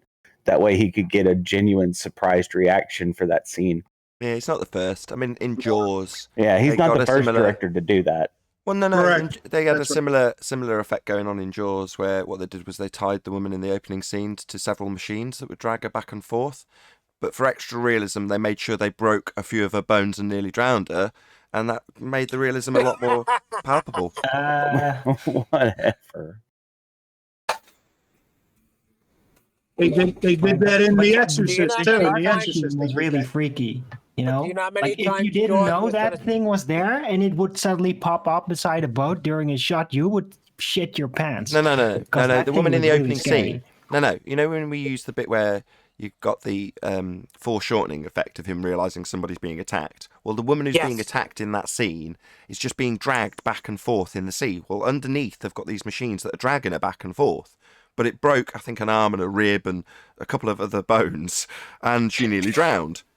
Holy shit, really? Yeah, that happens all the time. So, for instance, Michael J. Fox, do you know when they hang him in the third Back to the Future film? Well, he was really hanging. They really hung him. He nearly died. Yeah, it looked very real. Yeah. They almost killed Marty McFly. Yeah, they hung him because they have a safety rope that's underneath and it snapped. So he's literally just being hung while they're filming it in that scene where he comes with this bottle cap sort of shotgun, sniper rifle to shoot the rope to stop him from suffocating. Well, once they filmed the scene of stringing him up, he was immediately hospitalized and they nearly killed him because he was being hung. Asphyxiation. Damn, bro. I didn't know that. But in that Jaws movie, you know how many several times that shark caused a problem where they were going to stop shooting because they couldn't get that shark to work? Hang in there, Marty. We're coming. Yeah. Hang in there. Meanwhile, they're saying, wow, what a good actor. He's really turning blue. Meanwhile, you don't know if they did that on purpose to punish the dude for something he did. We're talking about Hollywood now. Well, maybe wow. You're really conspiracy, huh? Hey, well, dude, you have no clue. The directors, they're kind of sneaky, so they might have tricked him. Just say, no, there's a safety thing, but they were going to actually just do it raw. He was getting too much money, so they didn't want to pay him. That happens in a lot of movies that they do things like that. There's quite a few times that actors are, put in extreme risk. But I had to look up because I'm a big movie buff, and I had to look up what Nathan was saying there. And that's not true. The girl in the opening scene did not break her leg or hip, anything of the sort. It is a thing that goes around, but as a little thing people say, but it's not true. Oh, is it a total myth? Have I been propagating propaganda about Jaws movies? Oh my God, I feel ashamed. It did not actually happen in the opening scene. It says right here, despite widespread belief, the stunt woman and actress Susan Backlini did not break her ribs or hip while filming the opening scene. That's a total lie. Oh, wow. I did not know that. Glad to be corrected. My favorite one is the girl that's yelling, shark in the pond. I used to have the double DVD of Jaws years ago, and there was one which was Jaws, the DVD of Jaws, the movie. The other one was about the movie. And it wasn't a lot of nonsense like a lot of these things, but it was actually very good because there had a lot of stuff in there about great whites and stuff. But they were talking about when they were filming off of South Australia, that actually there was an extremely big great white turned up. And it was rare, big, as in like, they said from what they couldn't measure, they said it was close on 25 foot long. Now, I couldn't guarantee it was that, but the thing about it is that it was way bigger. There was a couple of others that were there. They're trying to get film off, and like with the Valerie Taylor and Ron Valerie Taylor were trying to get photography off, and they went away, and suddenly they said, "Oh, a really, really huge one turned up," which is. And I mean, I remember living in Australia. I remember stuff happening to surfers in South Australia. And there was 2 times while I was living there, something happened to a surfer there. And both times the shark was said to be absolutely humongous. So it depends on what sharks are hanging around there, I suppose. I think they were just late for audition, right, Brian? That's a 20-footer. 25. Yeah, Jaws is one of those movies that people get a line confused all the time, and it's like a famous line in Jaws, but people always get it wrong. You're gonna need a bigger boat. I was just gonna say. Yeah, it's you're going to need a bigger boat, not we're going to need a bigger boat. Yeah, a lot of people say we're going to need a bigger boat. At that point, it doesn't matter. If you're a movie buff, let me ask you this question: did this really happen? That real sharks turned up on the scene in the shark attack? And hold on a second, I had another one. What? So they literally added a protection for that girl because they didn't know if she was going to get hurt. So they made it so she could pull one string and stop the whole thing from happening. So how about that? You were completely wrong and like just lying out your ass, Nathan. It's interesting. I did a quick cursory search, and all I can find now is constant references to how she didn't break any bones. So obviously it's formerly a prevalent myth. Now, top of every search list is how she didn't. Part of every reference. They're like, interesting. See, now, the thing is, though, if you didn't get corrected and then you didn't go and check it yourself to see that the correction was valid, you'd have believed that that was true no matter what. And then if 10 years' time you went back and 10 years from now you went back to research it to find all the supporting evidence that once was there, and then you found all the dodgy stuff, you'd have been like, oh, hang on a second, there's something, or what's the name of that thing where little things change in a movie? Mandela effect. Yeah, the Mandela effect. You'd ascribe that to some people would ascribe that to the Mandela effect, even though you were just wrong. But it's psychological. Mandela effect is psychological. I can even explain it with, you're going to need a bigger boat. Right. When that happens, it's well into the movie. They're together. There is a sense of it's us against the shark. So to suddenly say, you're going to need a bigger boat is kind of like an action of socially, not literally socially, but distancing yourself, right? When everybody's really in it and they're thinking, no, we're going to need a bigger boat because it's us, humanity. So everybody's projecting the we over the you, which is kind of like nobody agrees that you should say that, right? That's the Mandela effect. I remember the part where he's talking about when he delivered the bomb. Quint is telling him the story about his tattoo and all of those people were killed by sharks. Is it true that at a certain point that dolphins had surrounded a bunch of the guys and started fighting off the sharks? Because I heard that story as a kid growing up. Yes. That was the Indianapolis. Was it the ship called the Indianapolis? Yes. USS Indianapolis. Yes. Indianapolis. Dolphins do that, but they also sometimes play with people and then accidentally drown them in the process. Yeah, but I'm talking about that scene. Did that happen? Was certain people protected by a school of dolphin, if you can call them a school, that came and started protecting the individuals that were still in the water? I always wondered if that was true or not. I don't know about that particular movie if that's happened, but I mean, there's many, many, many instances of dolphins fighting off sharks to save people. I look at some stuff online, and it's drone footage from Australia and off of Sydney, and drone footage off of South California, and it shows lots of great whites. Literally within 50 feet of people, and not doing that, just swimming around them and just swimming off them. And racist. Yeah, because they're not hungry. Yeah, that's racist, Brian. Great whites. That's racist. Great white sharks don't eat the thing you. about it is that I know this as well in my own experience. because I lived in Australia, is you're actually very close to great white sharks, a lot more than you realize. And they could be, you wouldn't have any idea if there's a shark within 50 meters of you. You wouldn't have any idea. Unless And you're they in could- Vegas. Well, they can pick you up over hundreds of meters and further. The only Yeah, but thing that movie the only had a thing psychological effect on people. I remember I could be in a pool swimming at night, and I would start getting scared. Hey, ain't Well, you that why don't have black to be, people don't because go sharks swimming in the don't ocean? eat Because of humans. great whites?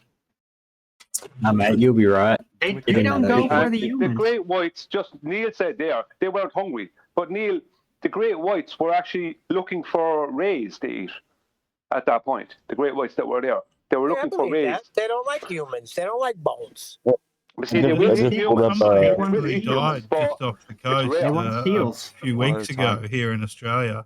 I just pulled They up a found map. the shark was about 7 meters long. I just pulled up a map of the great white shark habitats. I posted it in chat there. So yeah, no wonder it happens in Australia when freaking 2/3 of the entire coastline is nothing but great white habitat. It's like no wonder y'all have great white attacks. Nah, mate, she'll be right. Sharks don't live there, though. I was, They live in the water. Yeah, but Punch surfers the get shark in attacked the head. because they. Look, if there's big look like groups, a seal, right? Can we get Right in some the comments nose. from some Australians? Everybody I heard talk some at trying to once. speak. Serious, man. Relax. I'm not Australian, but I have a Not comment. that relaxed. See, everyone but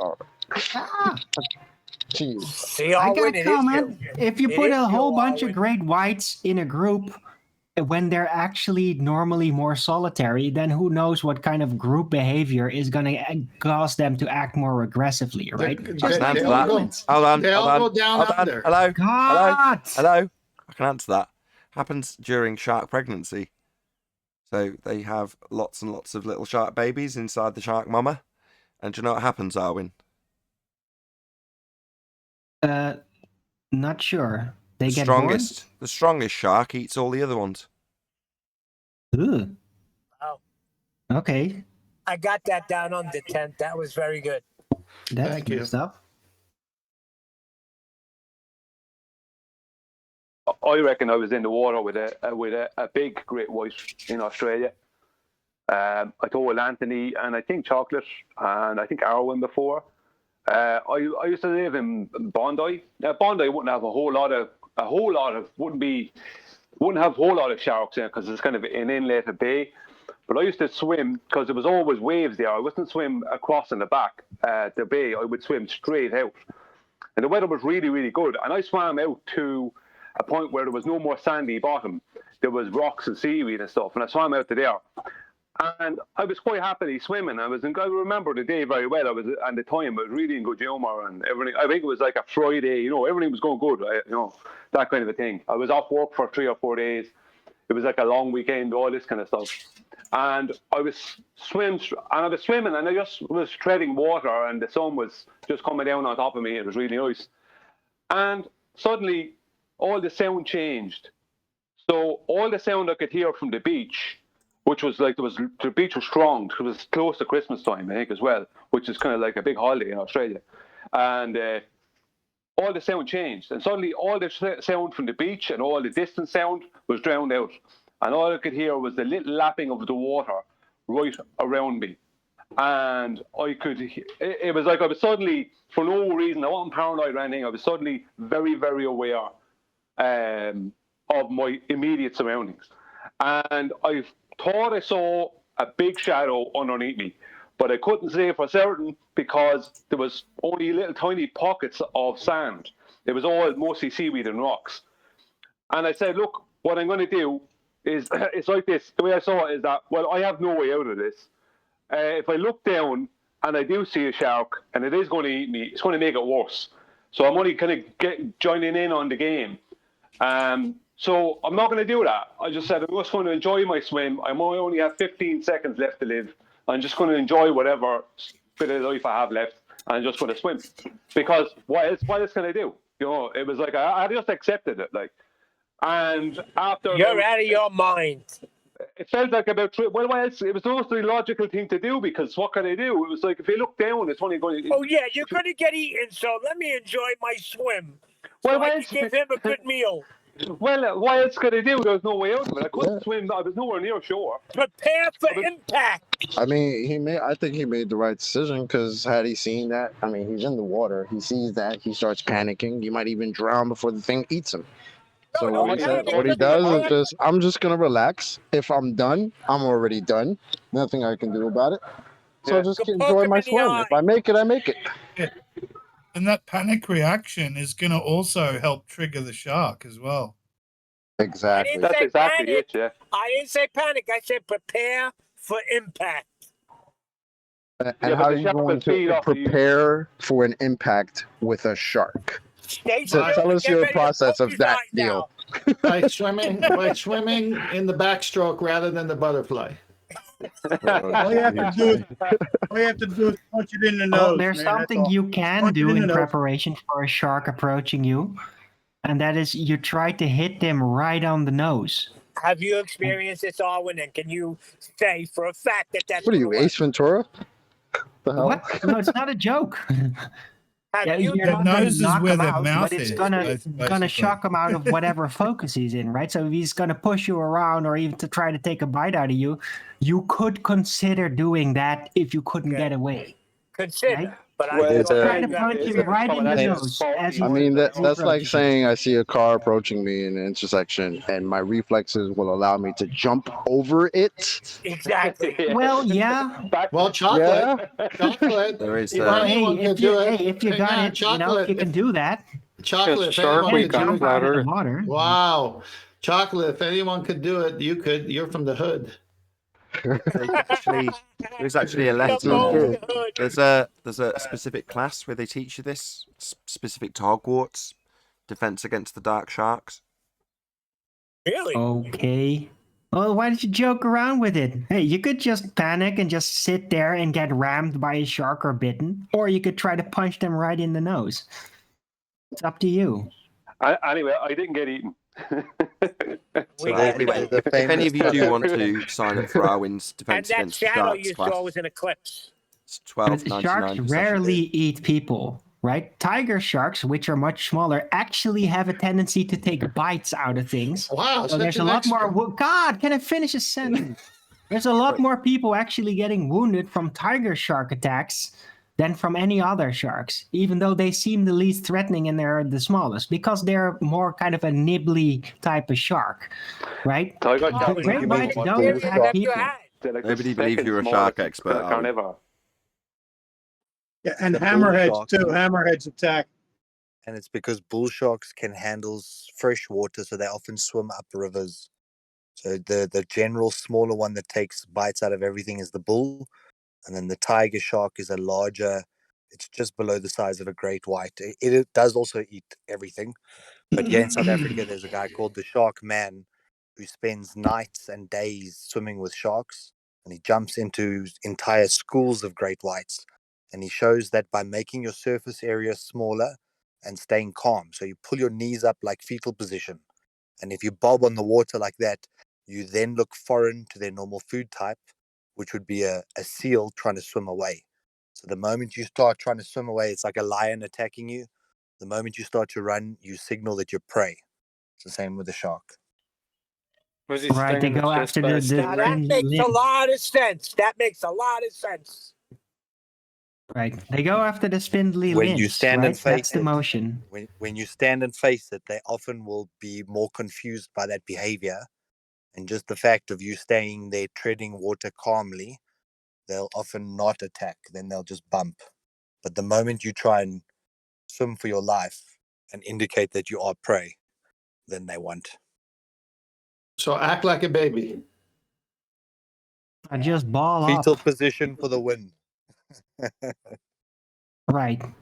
But that makes a lot of sense because a lot of the attacks are against surfers in the early morning or just when it's turning into evening. It's kind of like how you act in the hood, you know. If you act like a little punk and scared, that you're most likely the one that's going to get robbed. You know. They found bull sharks. They found Bull sharks way up into river systems. They actually go pretty far in. Yeah, people get eaten by bull sharks in freshwater river systems all the time. Yeah. Because the bull shark's one of the few that can actually it stores salt in its gills, which allows it to continue breathing fresh water where all other shark species would die if they were put into fresh. But that's got to be messed up because you're in a lake and and all of a sudden you get eaten by a shark. You're like, what the fuck's going on here? I'm in fresh water. How could this be happening to me? Yeah, you see That's bull happened to sharks, many people. in waterways around golf courses. Sorry.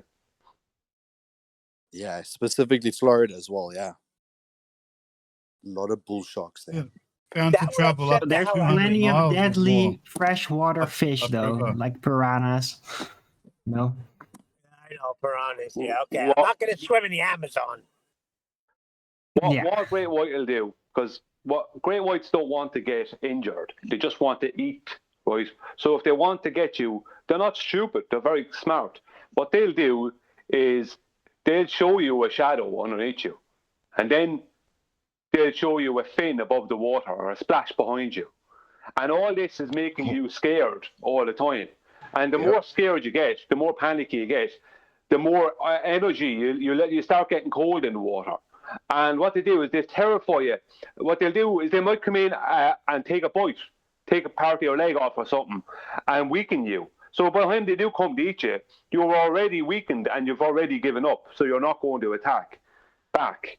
You know, it's either that or just come at you at 40 miles an hour, because they don't want to get injured. It's not personal, but they want to eat you. But they know if they can scare you, that is what's going to happen.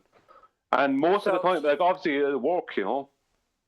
So it's like Darth Vader, like when he got Luke and he hit him when he had the lightsaber against his chest, he said, "You're beaten." So a shark comes by, takes a nip at you, and says, "You're weakened." Well, they demoralize you. Before it does that. Demoralization. That's what they do. If I can bring Weaken the analogy back to Flat Earth, it's kind of like Nathan Oakley's show was the first show that basically stood head on facing that great white in the eyes and said, I'll take you on. I'll try and punch you on your nose. Just come and join Flat Earth debate. I like that. That's true. Right, and now Nathan we're is the great sharks. white hunter. He's the We're great the ball sharks, hunter. and we nibble on the ballers that they're Wait, coming I in. thought we were hippos. Right, hippos, sure. But it's the same you watch often in a debate. The moment that someone indicates that they're the prey and they start to scramble, then the other one starts to attack. It's an evolutionary thing that's pre-programmed even from young children. You'll see a 3-year-old picking on the 2-year-old if it's more dominant. Whoa, bad what's term evolution? for learned behavior from our parents. Let's say that.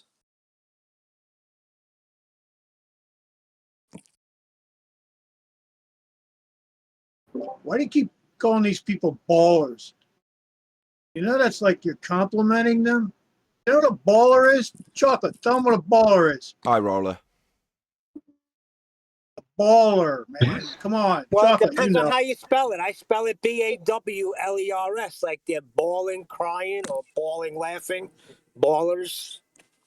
I don't spell it with the compliment It's kind of like calling them delusional, right? Because we call them ballers because they believe with faith that they live on a magical spinning water ball flying around in a vacuum. Yeah, dude, what's a baller? That's not measured or validated, so that's But what's the delusional? colloquial for baller? Is it someone who's made it in life? A baller is somebody who frickin' plays ball, for fuck's sake. Not the way I Predominantly spell a it. basketball player. Are you serious? So, Hop, what do you want to call them? Sorry. You're telling me that debating about the heliocentric model isn't ball games? Yeah, it is. No, man. Yeah, There's a lot of ballers out there that are really talented. Balls all the time. What shirt do you wear, Nathan? When I say that, what do I mean? Pardon? What shirt? Yeah, what shirt do you wear? I mean, what team do I play for when playing against the There Ballers? you go. Good one. Yo, so you guys familiar with Chuck Missler at all? Yeah, we know old Charlie, whatever his name was. He's a good old chap. I was going to go back to the alien thing, but because he has this book called Alien Encounters, and I heard, I think, Tenth say about demons being these extraterrestrials, and I was wondering maybe if he read that from Chuck Missler. I have my theory about aliens and where they came from. They're sharks, right? No, not literally where they came from, but how they came into our mindscape, right? Because when did the whole alien conception really get forwarded into consciousness in media? It was during the 70s. 1947. So 1947. No. That gray. 1947. Look, Owen, when someone gives you an answer that specific, it's best to probably let them expand on why they're saying that specific date. Go ahead. Okay. Oh, Roswell, probably. Yeah. Right? Yeah, definitely Roswell. And that's when it began. Right. And No, a lot of other what they things did happened in then- 47 if you look into history. And Alex Crowley. But then it was just, UFOs, an alien. It wasn't specific, the alien, too much, right? The whole thing of like, oh, look, we got a corpse coronation and photos. That shit came way later, right? It was all secrets first. Nobody knew what they looked like. From Hitler, I think Hitler had an alien craft, right? No. I think He made what them, Owen's trying to the say. bells. Owen, it's echoing kind of like the name dinosaur was given to us in the 1800s. It had been postulated before, but the name is recent. Now it's the same thing with this whole extraterrestrial alien sort of thing. It started with the rise in television in the early 1920s and 30s, and then there was a lot of science fiction, and then with Alex Crowley and with Roswell and all those things coinciding in the 40s, I would say that's where the predominance of the word alien, if you said to the average person alien, they would start to know what you were talking about, not an illegal alien like Nathan mentioned earlier, an actual, not from this place alien.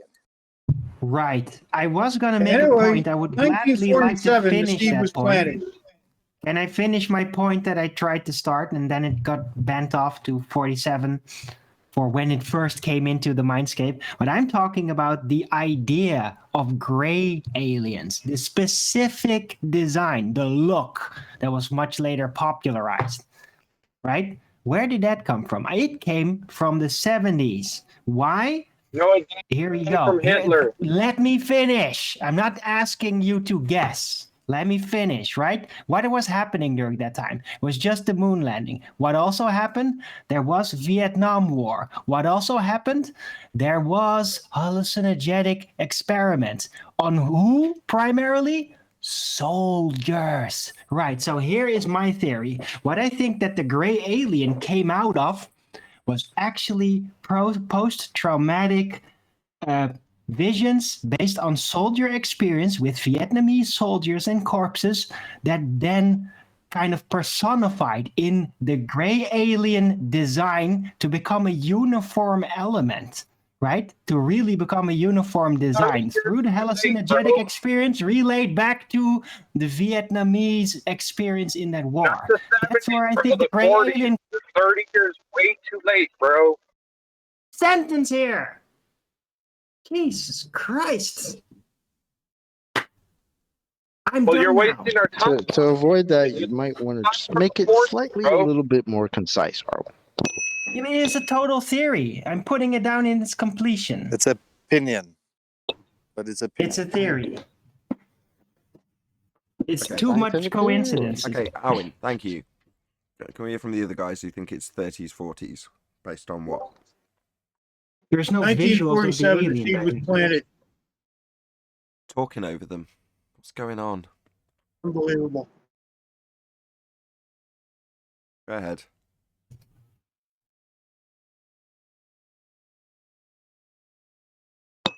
Guys that aren't Arwen, go for it.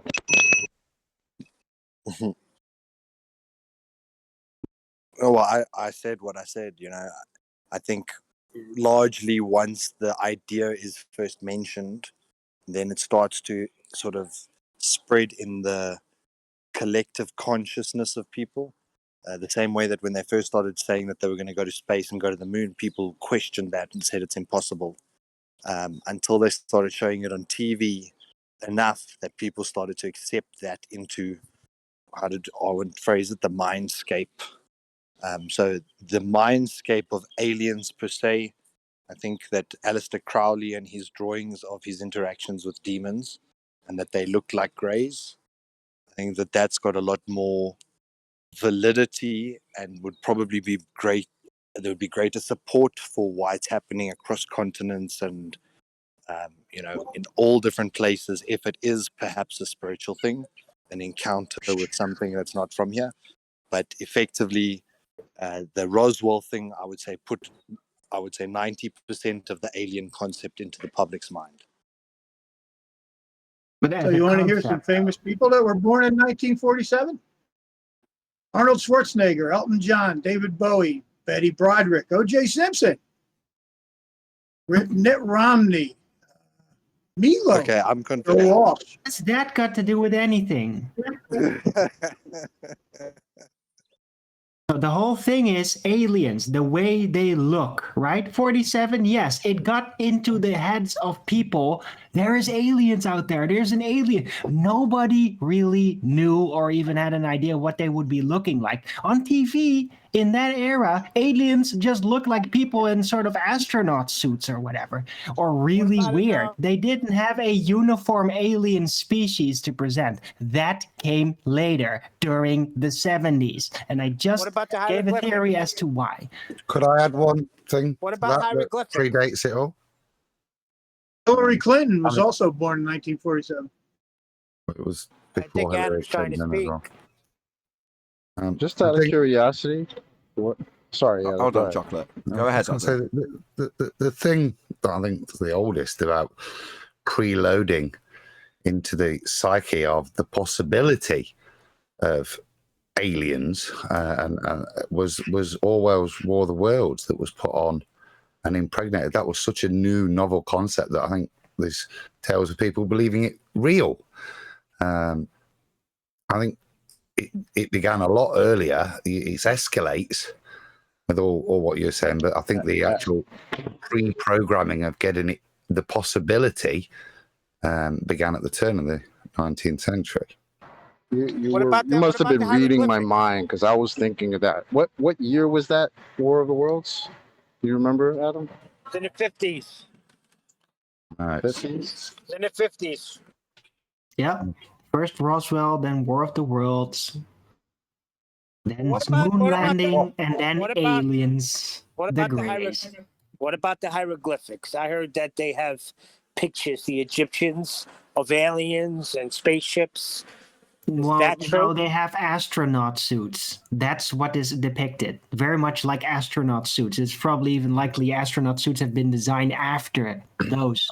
1938 was when it was heard, and the point I make there is that's a testing.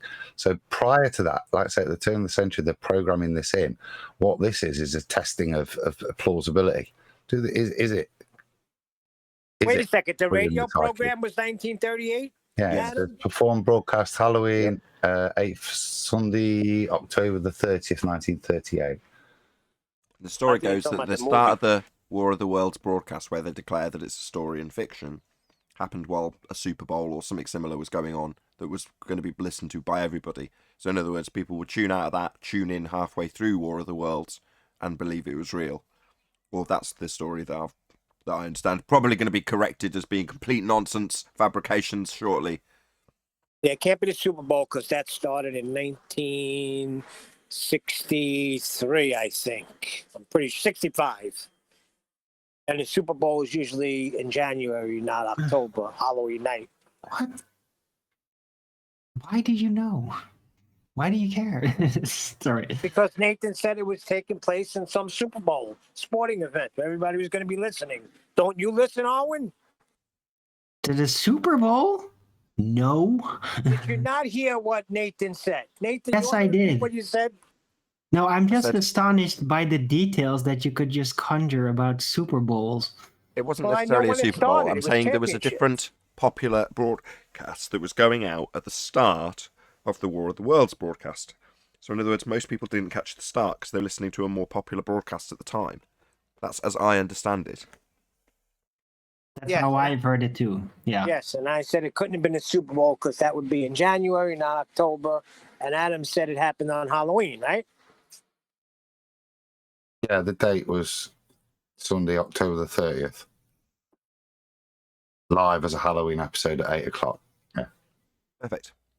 With that, though, I'm going to say a huge, massive, enormous thank you to both Discord and G Plus panels for making today's after show possible. Of course, a massive thank you to all of you in either Nathan Oakley 1980 or Nathan Oakley Primary Streams for hopefully smashing the super chat, liking, commenting, sharing, subscribing, and all that good stuff. Also, below this video, you can get £50 for swapping your UK electricity supplier to Octopus Energy. I've been Nathan Oakley, and I'll see you all in the next video.